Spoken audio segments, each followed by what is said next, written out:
So the next artist talk is with Asad Raza, who helped us out in the end of the exhibition. And while he is preparing the monitor, I'm reading a little bit about his biography because we will have a conversation with him, and not he won't do a presentation. So Asad was born in Buffalo, is son of Pakistani immigrants. I think his father is also here, right? Yeah, which is amazing. So yesterday was his birthday. He studied literature at the Johns Hopkins University and Tisch University, but also was an aspiring filmmaker.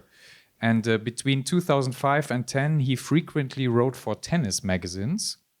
And then he worked quite long as a dramaturgist and producer of projects by artists such as Philippe Parreno or Tino Segal. And then slowly he started also to curate exhibitions. For example, he was artistic... Yeah, we don't have much time. Okay. He was artistic director of Villa Empin, where he organized an exhibition about Edouard Glissant with Hans-Ulrich Obrist. And slowly he started to develop his own kind of art projects. And I think what is typing by them is that they dissolve the fourth wall, the wall between viewer and artwork, between institution and artwork. And so, yeah, maybe we can talk a little bit about that. And maybe we just start with the work you did here, Asad. What do you think? Sure. So for those who've seen the exhibition, in the last space, there is a scaffolding which is made out of bamboo, and it goes from the floor to the ceiling.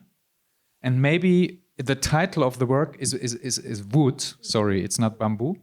And the title of the work is komorebi. It's a word which the Japanese people here know probably. For those who don't know it, English, it's sunlight coming through the trees. It's a word which is intranslatable. So interesting. How did you come upon to make this work? Thank you, Martin. I'm also advancing my slides by hand, so sorry I'm looking at that, trying to do it every 30 seconds. Yeah, the work is very, very simple. I thought, the show is called Our Ecology, and instead of making a work that represents ecological thinking or the ecosystem of a place that is distant from the museum, I wanted to think about the place of Mori Art Museum itself as an ecosystem and as an ecology. So in our research, as you remember, I discovered that there was this skylight in my room which had not been opened for some time because it had been it had broken the mechanism to open the blind. So it was interesting to me that there was no, I couldn't bring natural light into the room, and sunlight is obviously a very a cascade of metabolic relationships on this planet begin with the arrival of sunset and photons, of sunlight and photons to the surface of the planet. So I thought it could be interesting to fix this skylight as the work. And then, the work really becomes not the scaffolding, because I didn't build the scaffolding. The scaffolding was built by Odawara Maikosha, which is a company that builds scaffoldings out of hinoki cypress, usually for temples. I thought it could be interesting because they reuse the same logs over and over, that we could do something that we don't buy the wood, we just get the wood, borrow it, and then return it to be used for more scaffoldings. So the work was really to bring this sunlight into the room, and the scaffolding is like a tool rather than a sculpture. And I think that in a way, the fact that it reaches all the way into the mechanisms of the ceiling is a kind of visual clue that it's not a sculpture, because usually an artwork, in a different conception of what an artwork is, it's an object inside a container, which is the museum. And in this case, the work is not the scaffolding. The scaffolding is an element of the work, and the scaffolding is a kind of symbiotic accoutrement to the museum. And the museum becomes the site of an action that is a kind of regenerative or repairing action, which all organisms and all ecosystems have to be able to do if they are going to continue to thrive. And so when we did the project, I also asked that we celebrate that the same way that you celebrate the building of a new building. I wanted to celebrate the repair of this building, even though it seems like a small thing to repair the skylight. And so thanks to you, we were able to get in touch with the Roppongi Shrine, and the priest from the Roppongi Shrine came and did this ceremony. And Asahi Shrine? yes, and he said something I thought was very interesting, which is that to bring the past into the present requires a human touch, and that, in his opinion, this work was like giving this human touch to bring, to continue the viability of what was into what will be. So this was my interpretation of your assignment to make something for our ecology. Yeah, for those who don't know where Asad was talking about, there were actually two ceremonies before the reparation was made, and then a second one after the reparation was made, before the show actually opened. That's what we could say. Yeah, and of course it is a work where the Mori Art Museum is located in a building, and the building is standing on a ground of Tokyo, and Tokyo is an island, and the island is part of the world. And so it's a little bit, due to something simple as light, Asad is making this connection. And also, actually, today is our museum's 20th anniversary, actually. Yeah. So it's really, before our anniversary, we could fix this, sunlight, thanks to you. So thank you very much. Yeah, because we were not using this sunlight so much. Normally, the museum, we don't want to have so much sunlight to protect the work. So we were not using them, like some low screen stacked. So we needed to make it again. And then, like after with this Shinto shrine purification, now there is a good vibe again.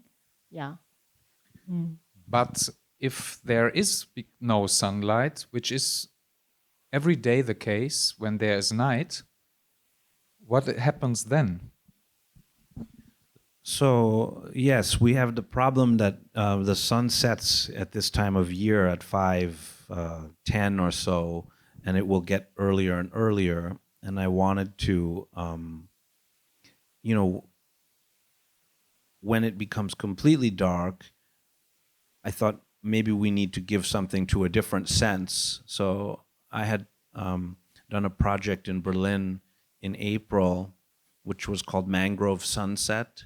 And in that project, I kept the museum's lights off for 6 hours and had many different people come and read and speak in different languages.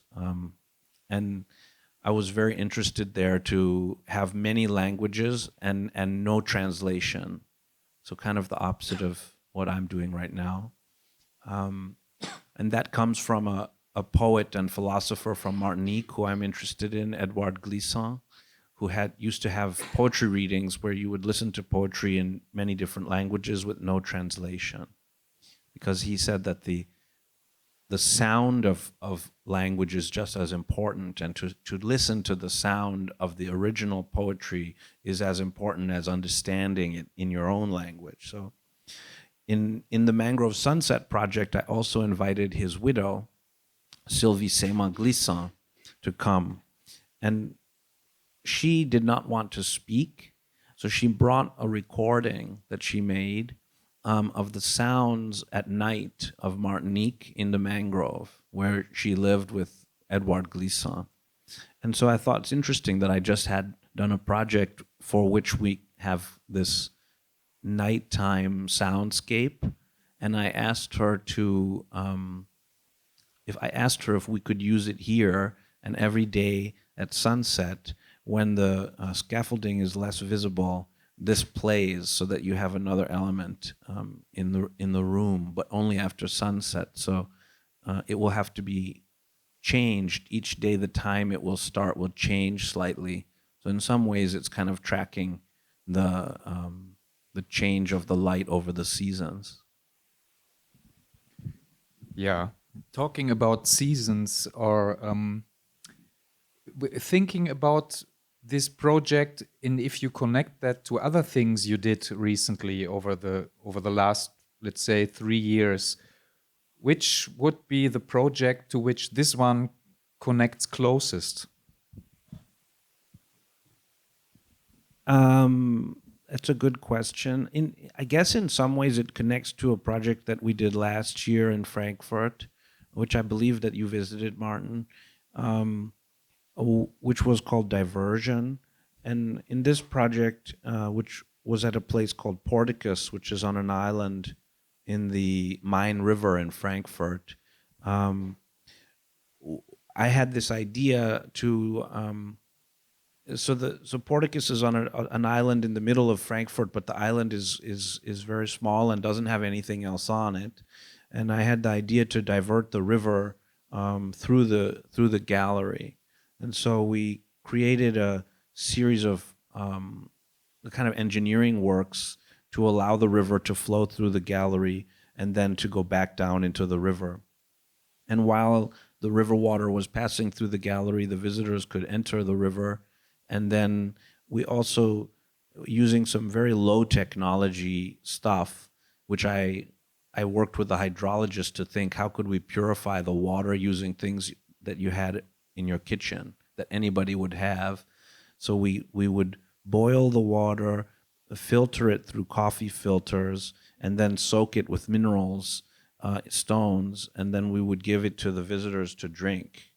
So basically in that project, we were again bringing something through the existing space rather than treating the space as a container, treating it something like a part of a situation. And I was also interested there that people did a lot of, I was thinking maybe not very many people would choose to drink the water because we offered it to all the visitors. But actually many people drank the water, like 90%. So I was impressed by how they trusted that what we were doing was safe. And B, I didn't realize, but because many of those people were from Frankfurt, several of them said to me when I met them there that they were born in that city and lived there their whole life, but they never tried the water from the river until now. So I think it was an interesting experience for me to see how, like, connecting you to what is already around you can be interesting. And in my work, I think I'm often trying to do something like that, and it doesn't always require the creation of new objects. It sometimes does, but not always. Yeah, is this way of the producing is connected that you worked as a like producer, for example, like, or sometimes, you are doing many things with, for example, Tino Sega or Philip Paleno, and you were describing maybe a little bit.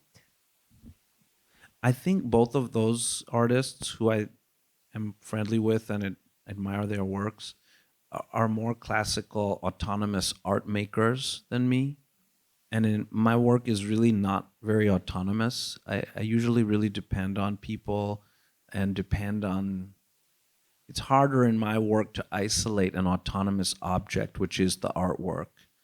And I I think that relates to something more like about me personally. I always had a problem just being myself alone.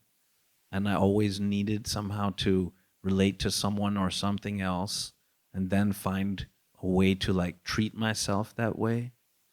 Treat in the sense of like medicate or, to treat my way, my existence. So it seemed to be the only way I can do it in the art context. And it's not that I have some philosophical objection to making autonomous artworks. I love a lot of autonomous artworks, but it doesn't seem to be something that I'm able to do that well. So I do this kind of thing. And there was also another project which which I also saw, which you did for the very first time in Australia, I think. Maybe you would like to speak a little bit about that, because it's also far from an autonomous artwork what you're doing there. I think it's this one that you mean, which I did in Australia for the first time. Yeah, it's a piece called Absorption.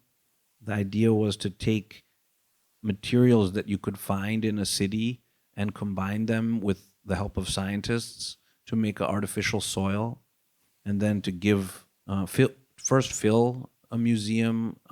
The rule is for me always that it has to fill multiple rooms so that you cannot see the beginning and the end, so that it's what your friend Timothy Morton would call a hyper object.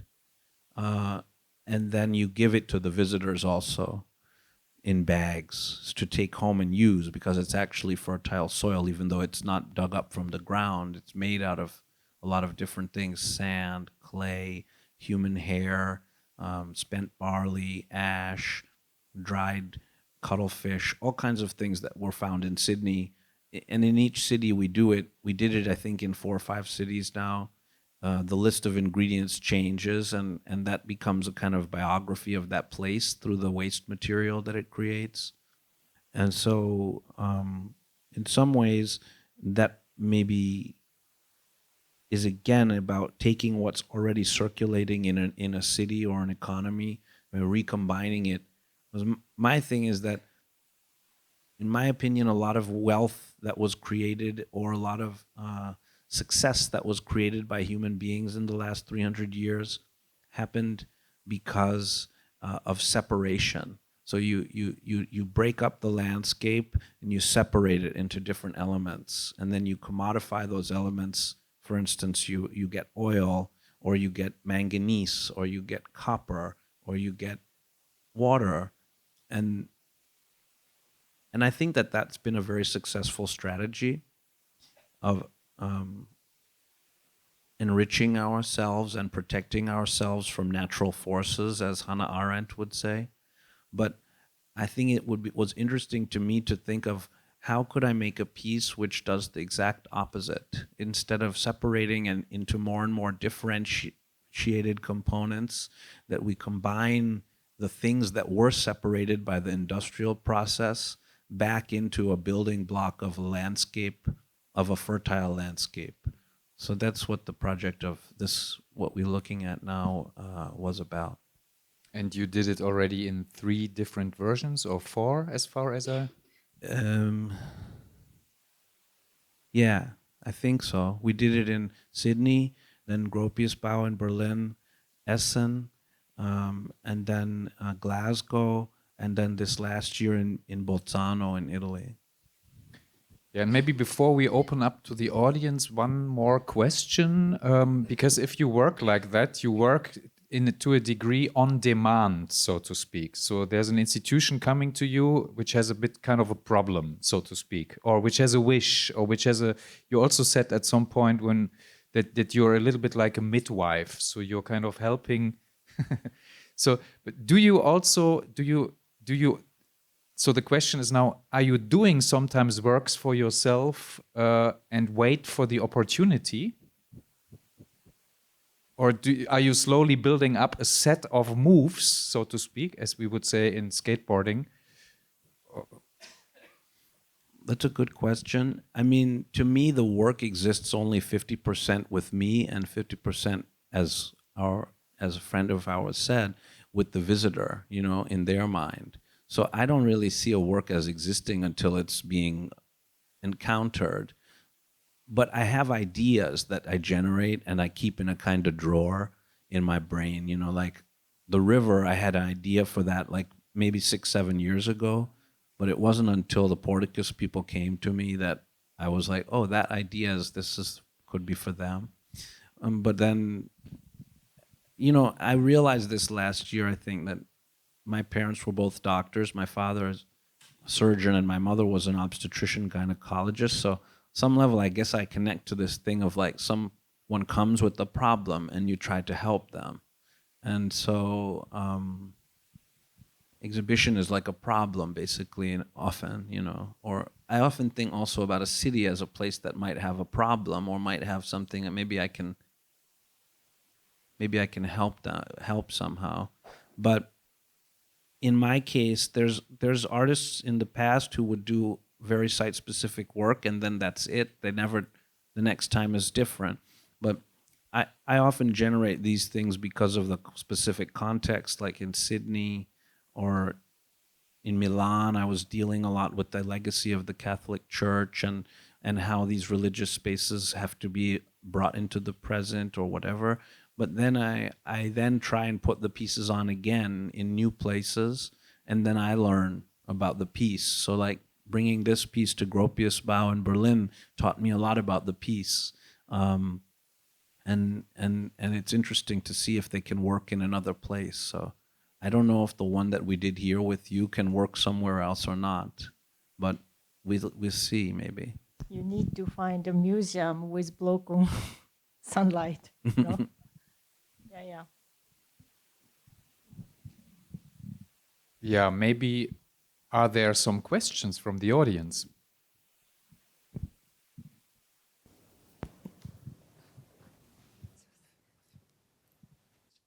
Thank you very much for giving me this opportunity to ask questions. Regarding this art piece, there is an art piece using water.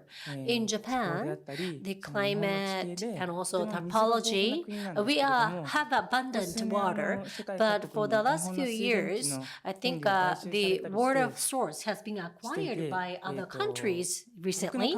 So according to my opinion, water is just like oxygen. So this is indispensable to human beings, just like oxygen. But water sources, sometimes in other countries, they are not able to acquire the water itself because of this climate change. Maybe we have less rain, or we have less water, or maybe because of the huge torrential rain, we have the flooding issues. So water has both positive and negative aspects. So into the future, maybe people are fighting for the water in the future, maybe. So Earth and human beings, how the water should be, or how the water should be for human beings on this Earth. Tough question.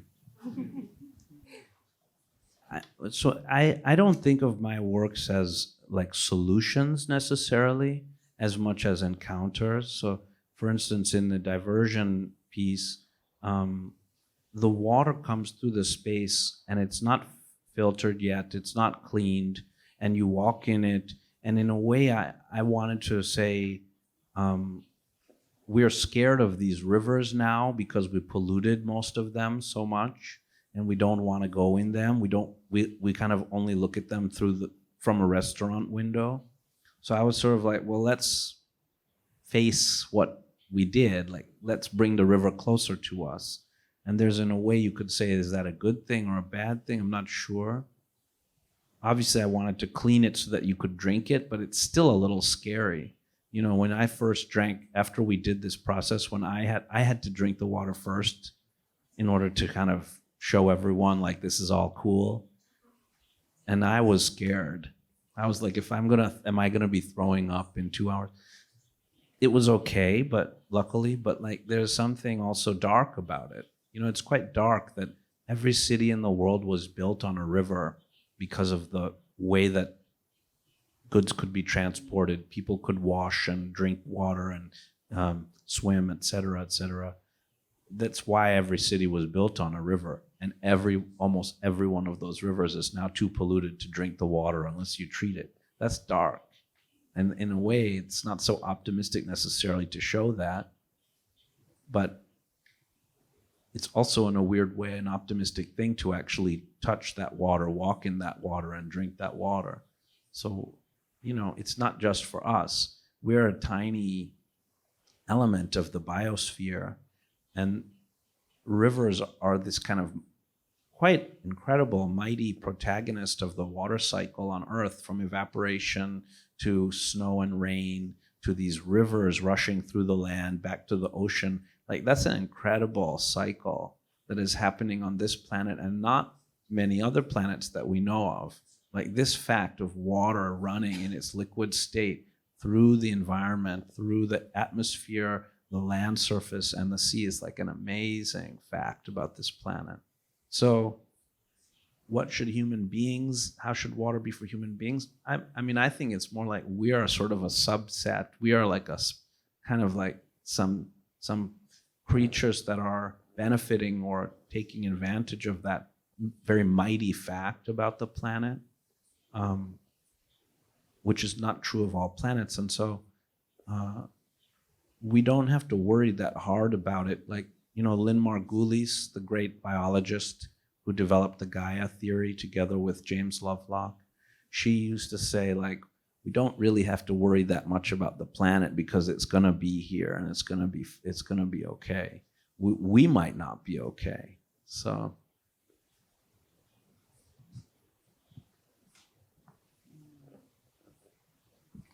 yeah, it's also the book they wrote after, or the last book James Lovelock wrote there, which is called Novocene. So it's not about Anthropocene or Capitalocene or Cthulhucene, or it's Novocene, and there he's kind of pretending that these cyborgs will come and they will solve a lot of things up, and human beings are probably disappearing at some point, and he's totally at ease with it.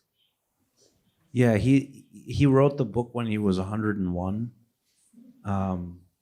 He's strangely at ease with the idea that we may have already fulfilled our purpose.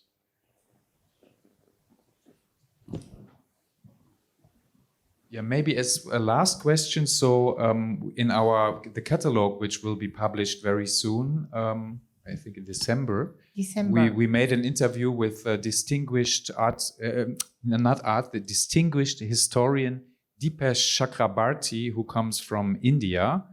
And he also spoke about this rocky planet, which will anyway exist on, because there is a future, of course. I mean, how it is going to be, it's a bit upon us. But what I rather wanted to ask, so your parents are originally from that area, right?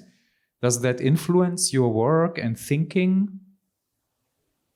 I'm sure it does, but I don't know how. I don't try to work directly biographically, but I'm sure it does. And I think that when I started working in the art world in New York in the 2000s, it was a much more homogenous group of people who were considered to be important artists. And I'm very thankful that the group of people that are considered to be important artists now is very different. And I don't know if I thought that my career would be possible the same way. But it's also true that I was born in Buffalo, New York, and I lived in New York City for a long time, and I have a lot of the privileges that come from being in a certain kind of position. So I won't like to say that I speak for instance, a Pakistani artist. There are so many great Pakistani artists that can speak for themselves. But I think that for me, part of my condition was I wasn't really considered like a regular Buffalonian in Buffalo when I was growing up. And I wasn't really considered a regular Pakistani at all when I would visit there. So Edward Said talked about this like idea of being internally kind of like an exile. So maybe that's something that some artists share, as a sense of internal exile, or a feeling of being almost like a detective for the culture around you, which you belong to and don't belong to at the same time. But now I'm just speculating. No, it's wonderful that you speak about the kind of the nature of the artist, because what we also wanted to do, we wanted to do a proper art show where it's about art and not only about something else, even if there's the title, Our Ecology. Are there any other questions in the room? Oh, we have 10 minutes left. Time's up. Time's up. We're going back in time.